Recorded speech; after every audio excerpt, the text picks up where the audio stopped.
আসসালামু আলাইকুম।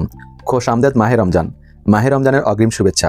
জেকে লাইফস্টাইলে মাহে রমজানের ইফতার স্পেশাল শেয়ার করছি বিটরুট চিকেন কাবাব। বিটরুটের আরও একটি কাবাব রেসিপি আমি অচিরেই শেয়ার করেছি, আপনারা চাইলে সেটাও দেখে নিতে পারেন, ডিসক্রিপশনে আমি লিঙ্ক দিয়ে দিব। এই কাবাবটি একেবারে হেলদি, খেতে খুবই সুস্বাদু।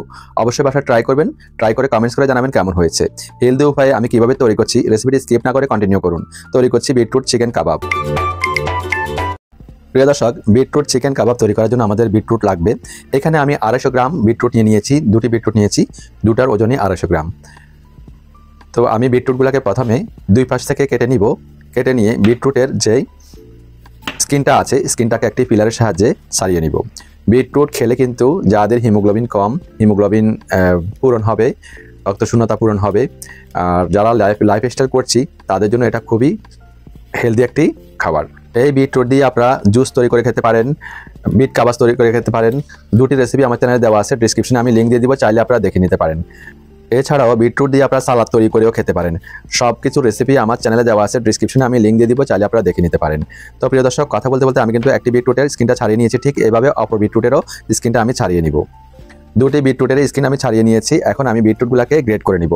যেহেতু আমরা কাবাব তৈরি করব, অবশ্যই চিকন যেই গ্রেটার ছিদ্রগুলো আছে সেগুলো দিয়ে আমরা গ্রেট করে নিব। যদি আমরা ব্লেন্ড কিংবা বেটে নিই তাহলে কিন্তু পানি পানি হয়ে যাবে আর কাবাবের শেপটা দেওয়া যাবে না, সেই জন্য অবশ্যই গ্রেট করে নিতে হবে। তো প্রিয় দর্শক, দেখতে পাচ্ছেন দুটি বিটরুটকেই আমি গ্রেট করে নিয়েছি এবং এটা কেমন হবে আমি আপনাদের দেখাচ্ছি। ঠিক এরকমের চিকন চিকন হবে। এখন আমরা গ্রেট করা বিটরুটগুলোকে নিয়ে একটি মিক্সিং বোলে রেখে দিব। তো গ্রেট করা বিটরুটগুলো আমি মিক্সিং বোলে রেখে দিয়েছি প্রিয় দর্শক। এখন আমি এখানে একটি মিষ্টি আলু নিয়ে নিয়েছি মাঝারি সাইজের, এবং আগে থেকে আমি মিষ্টি আলুকে বয়েল করে নিয়েছি। এটা কিন্তু গুড প্রোবায়োটিক। মিষ্টি আলু আর গোল আলু কিন্তু দুটি কিন্তু আলু, তবে আমরা গোল আলু খেতে পারবো না, কিন্তু আমাদের লাইফস্টাইলে আমরা মিষ্টি আলু খেতে পারবো। মিষ্টি আলুর অনেক গুণ, এখানে উপকারী ব্যাকটেরিয়া আছে, যা খেলে আমাদের শরীরে যে অপকারী ব্যাকটেরিয়াগুলো আছে সেগুলোকে মেরে উপকারী ব্যাকটেরিয়াগুলো আমাদের শরীরে প্রবেশ করবে এবং আমাদের উপকার হবে। তো আমরা একই গ্রেটারের ছিদ্র দিয়ে আমরা মিষ্টি আলুকেও গ্রেট করে নিয়েছি। বলতে পারেন হাত দিয়ে চটকে নিলেই হতো না, হাত দিয়ে চটকে নিলে কিছু কিছু মিষ্টি আলু আস্তে আস্তে থেকে যেত, সেই জন্য গ্রেট করাটাই শ্রেয়, সেই জন্য আমি গ্রেট করে নিয়েছি। এখন গ্রেট করা মিষ্টি আলুকেও আমি একই সাথে অ্যাড করে দিব বিটরুটের সাথে মিক্সিং বলে। প্রিয় দর্শক, এখন আমি একটি মাঝারি সাইজের দেশি পেঁয়াজ নিয়ে নিয়েছি। পেঁয়াজের স্কিনটা ছাড়িয়ে এখন আমি পেঁয়াজগুলোকে কুচি করে নিব। প্রথমে লম্বালম্বি করে কেটে তারপর কুচি করে নিব, এতে করে কাবাবের শেপটা দিতে সুবিধা হবে। আর যদি লম্বালম্বি করে কুচি করে নেওয়া হয় তাহলে কিন্তু কাবাবের শেপ দিতে অসুবিধা হবে, শেপগুলো ফেটে ফেটে যাবে। কথা বলতে বলতে আমি পেঁয়াজটাকে কুচি করে নিয়েছি, নিশ্চয় আপনারা দেখতে পাচ্ছেন। কাবাব খাবো পেঁয়াজ দেবো না তা তো হয় না, অবশ্যই পেঁয়াজের ঝাঁঝালো স্বাদটা আমাদের লাগতে হবে। তো আমরা এখানে একটি মাঝারি সাইজের পেঁয়াজ কুচি অ্যাড করে দিলাম মিক্সিং বলে। এরপর স্বাদ অনুযায়ী মরিচটা ব্যবহার করবেন। আমি এখানে দুটি মাঝারি সাইজের কাঁচামরিচ ব্যবহার করছি, একটু মিহি কুচি করে নিচ্ছি যতটুকু সম্ভব, দেখতে পাচ্ছেন। চাইলে আপনারা 3টিও দিতে পারেন, যে যেরকম জাল খেতে চান। তো আমি দুটি ব্যবহার করছি। এরপর আমি এখানে গরম মশলা গুঁড়ি ব্যবহার করছি 1 চা চামচ। এখানে দারুচিনি, এলাচ, লবঙ্গ, জয়ত্রী, জয়ফল, ধনিয়া, জিরা রয়েছে। ব্যবহার করছি ভাজা জিরার গুঁড়ি 1/2 চা চামচ, অসাধারণ একটা ফ্লেভার দিবে। প্রিয় দর্শক, দেখতে পাচ্ছেন এখানে আমি দেশি মুরগির বোনলেস চিকেন নিয়ে নিয়েছি, 2 পিস চিকেনই আমি নিয়েছি। তো চিকেনগুলোকে আমি একটু কিউব সাইজ করে কেটে নিচ্ছি, নিশ্চয়ই আপনারা দেখতে পাচ্ছেন। যেহেতু আমরা বিটরুট চিকেন কাবাব তৈরি করব, চিকেনটা আমাদের অবশ্যই লাগবে। প্রথমে আমি কিউব সাইজ করে কেটে এখন আমি চিকেনগুলোকে একটি মিক্সিং ব্লেন্ডারে জারে অ্যাড করে দিব। উদ্দেশ্য হচ্ছে ব্লেন্ড করে নেওয়া, চাইলে আপনারা শিলপাটায় বেটেও নিতে পারেন। তো আমি ব্লেন্ড করে নিয়ে আসছি, আর কেমন হবে কনসিস্টেন্সি আমি আপনাদের দেখাচ্ছি। ঠিক একেবারে মিহি কুচি হবে, একেবারে মিহি হয়ে যাবে, ঠিক এরকম হবে। এতে করে চিকেনগুলো কুক হতে সময় লাগবে না। তো প্রিয় দর্শক, ব্লেন্ড করা চিকেনগুলোকে আমি এখন একটি মিক্সিং বোলে নিয়ে নিব। এখন আমরা এই চিকেন থেকে উঁচু 1 টেবিল চামচ চিকেন আমাদের কাবাব তৈরি করার জন্য নিয়ে নিলাম। সাথে আমি কালো গোলমরিচের গুঁড়ি ক্রাশ করে দিচ্ছি 1/4 চা চামচ পরিমাণ। আপনারা চাইলে এখানে 1/2 চা চামচ পরিমাণে দিতে পারেন, তো বাচ্চারা খাবে সেজন্য আমি জালটা একটু কম দিয়েছি। ধনিয়া পাতা নিয়ে নিলাম, ধনিয়া পাতাগুলোকে একেবারে মিহি কুচি করে নিচ্ছি। দেখতে পাচ্ছেন 1 চিমটি পরিমাণ ধনিয়া পাতার গাছ নিয়েছি, সেখান থেকে আমি পুরোটাই ব্যবহার করব। মিহি কুচি করে নিচ্ছি কাবাবের শেপে যাতে অসুবিধা না হয়। তো প্রিয় দর্শক, ধনিয়া পাতাগুলো মিহি কুচি করা আমার ডান।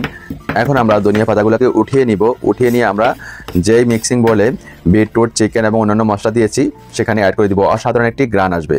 আর যারা ধনিয়া পাতার গ্রান সহ্য করতে পারে না তারা দিবেন না, সমস্যা নেই।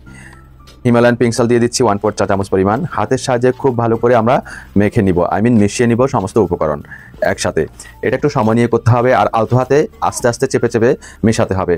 চিকেনগুলো যেন যাতে ভালোভাবে সবগুলো উপকরণের সাথে মিশে যায় সেদিকে আমাদের লক্ষ্য রাখতে হবে। তো প্রিয় দর্শক, মেশামেশি আমার ডান। আমি আরও একটু মিশিয়ে নিচ্ছি যাতে দলা পাকে কিনা সেটা আমি দেখবো আগে। তো এই অবস্থায় দলা পেকে যাবে, একটু মুখে দিয়ে দেখবো লবণটা ঠিক আছে কিনা। এখন আমরা কাবাবের শেপগুলো দিব, একেবারে ইজি। আমরা পরিমাণ মতো ডো নিয়ে নিব। ডো নিয়ে একটু প্রথমে গোলাকৃতি করব। গোলাকৃতি করে তারপর 2 হাতের তালু দিয়ে একটু চাপ দিব। চাপ দিলে গোলাকৃতি হয়ে যাবে, শেপটা হয়ে যাবে। একেবারে ইজি, যে যত ধরনের বড় বা ছোট করতে চান সে সেভাবে ডোটা নেবেন। তো প্রিয় দর্শক, কাবাবের সবগুলো শেপ আমার দেওয়া ডান। এখন আমি চুলায় চলে যাব। তবে চুলায় চলে যাওয়ার আগে আরও একটি কাজ আছে আমাদের, সেটা আমি আপনাদের দেখাচ্ছি। স্কিপ না করে কন্টিনিউ করুন রেসিপি। একটি মিক্সিং বলে একটা ডিম নিয়ে নিচ্ছি প্রিয় দর্শক, দেখতে পাচ্ছেন। তারপর কালো গোলমরিচের গুঁড়ি আমি ক্রাশ করে দিচ্ছি। আপনারা চাইলে শিলপাটায় বেটে দিতে পারেন। হিমালয়ান পিঙ্ক সল্ট দিয়ে দিচ্ছি ডিমের স্বাদ মতো। একটি কাঁটা চামচের সাহায্যে খুব ভালো করে ফেটিয়ে নিচ্ছি ডিমটাকে। ফেটানো হয়ে গেলেই আমরা এখন এই ডিমেই কিন্তু এক একটি কাবাব দিয়ে দিব। শেপ দেওয়া কাবাব দিয়ে কাবাবের উভয় পাশে আমি ডিমটা লাগিয়ে নিব। লাগিয়ে নিয়ে আমরা চুলায় চলে যাব। তো প্রিয় দর্শক, আমি চুলায় একটি প্যান বসিয়ে দিয়েছি। প্যানটা গরম হলে আমি এখানে 2 টেবিল চামচ পরিমাণ বাটার অ্যাড করে দিলাম। আমি বাটার দিয়ে বাছছি, আপনারা চাইলে ঘি দিয়ে বাছতে পারেন কিংবা সরিষার তেল দিয়ে বাছতে পারেন। তবে বাটার কিংবা ঘি দিয়ে বাছলে কিন্তু এটা হেলদি। তো আমরা আজকে ডিপ ফ্রাই করব না, শ্যালো ফ্রাই করব। আমাদের কিন্তু ডিপ ফ্রাই খাওয়া নিষিদ্ধ। তো বাটার দিয়েও আমি শ্যালো ফ্রাই করছি। সবগুলো কাবাব আমি ডিম লাগিয়ে উভয় পাশে লাগিয়ে 3 মিনিট কুক করেছি মিডিয়াম টু লো ফ্লেমে। 3 মিনিট পর আমি কাবাবগুলোকে উল্টে দিচ্ছি, নিশ্চয়ই আপনারা দেখতে পাচ্ছেন। উল্টে দেওয়ার পরে আমরা এখানে একটা আমাদের কাজ আছে, সেটি আমি আপনাদের সাথে দেখাচ্ছি। আমরা যে একটি ব্রাশের সাহায্যে কাবাবের চারপাশে আমরা এবং উপরে ব্রাশ করে দিব ডিম, যে ডিমটা আমি ফেটিয়ে নিয়েছি। এতে করে কাবাবের বাইন্ডিংসটা আরও ভালো হবে, খেতেও ভীষণ সুস্বাদু হবে। এই কাজটা স্কিপ করবেন না, এই কাজটা আপনারা করবেন, করার চেষ্টা করবেন। আমি বলবো করবেনই। তো আমরা উভয় পাশে এভাবে আরও 1.5 মিনিট করে 3 মিনিট ভাজবো। ভাজার পরে আমরা কাবাবগুলোকে চুলা থেকে নামিয়ে নেব। নামিয়ে নেওয়ার আগ মুহূর্তে আমরা চুলার ফ্লেমটা বন্ধ করে দিব। তো আমি সবগুলো কাবাব ভেজে নিয়েছি, একটি ডিশে আমি সার্ভ করে দিচ্ছি। দেখুন, এটা দেখতে যতটা লোভনীয় লাগছে, খেতে ভীষণই সুস্বাদু এবং হেলদি।